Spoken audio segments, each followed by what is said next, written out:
Assalamualaikum warahmatullahi wabarakatuh. Selamat pagi semuanya.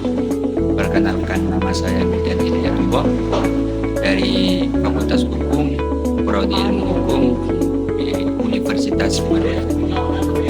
Kali ini saya akan menganalisis tentang isu hukum tentang pembunuhan yang terjadi di Desa Ampeder, Pegantengan, Pamekasan pada 24 Juli 2025.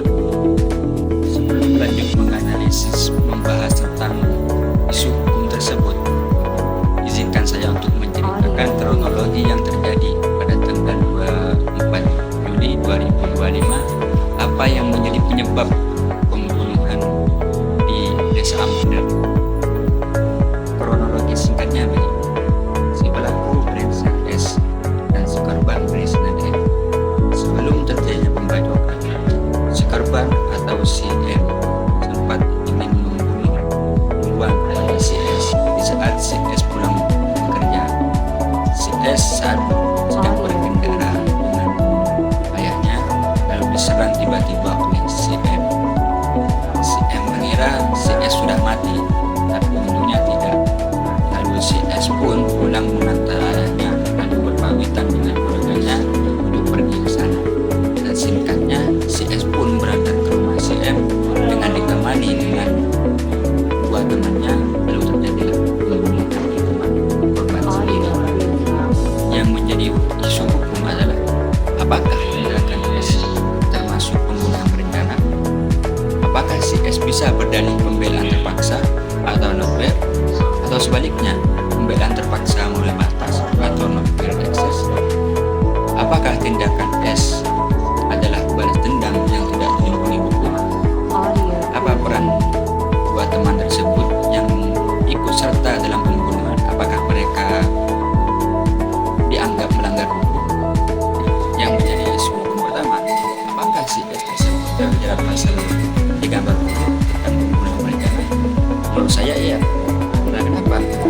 Karena ada sebelum melakukan pembunuhan itu ada jeda yang isi dari pasal 340 itu barang siapa dengan sengaja dan dengan rencana terlebih dahulu merampas nyawa orang lain diancam karena pembunuhan berencana dengan pidana mati atau pidana penjara seumur hidup atau selama waktu tertentu paling lama 20 tahun.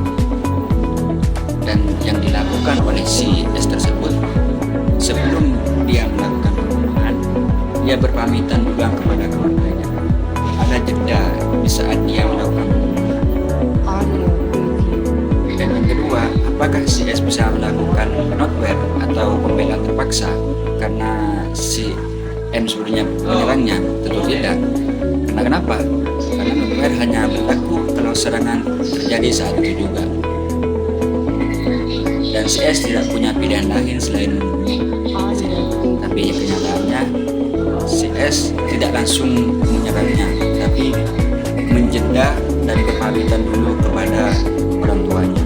Jadi tidak bisa menggunakan pasal 49 tentang pembelaan terpaksa atau not fair.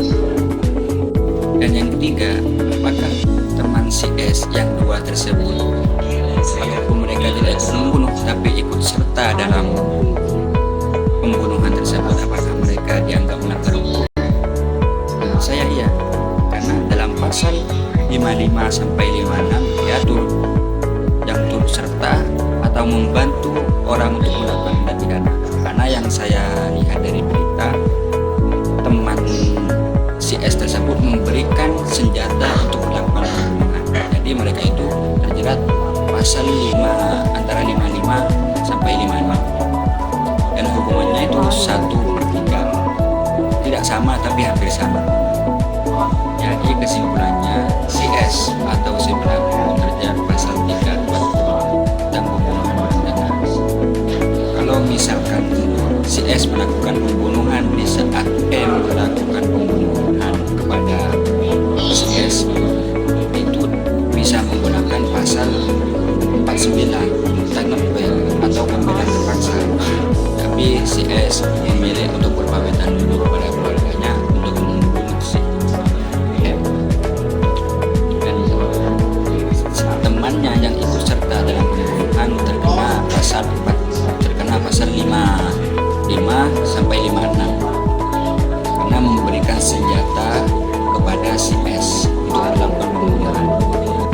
dalam pidana ada sebuah asas yang berbunyi ignorantia juris non excusa, yang artinya setiap orang dianggap tahu hukum. Jadi ketidaktahuan terhadap hukum tidak bisa menjadi sebuah alasan atau pemaaf bagi seseorang dalam menghindari sanksi hukum. Maka dari itu, marilah kita belajar hukum di Fakultas Hukum di Universitas Madura. Fakultas Hukum Universitas Madura, atau sering disebut sebagai Fakultas Merah Kebanggaan, adalah salah satu fakultas hukum terbaik di Indonesia, menawarkan program studi yang komprehensif dan relevan dengan kebutuhan zaman, dengan dosen-dosen yang berpengalaman dan berkompeten. Tunggu apa lagi? Mari bergabung bersama kami di Fakultas Merah Kebanggaan.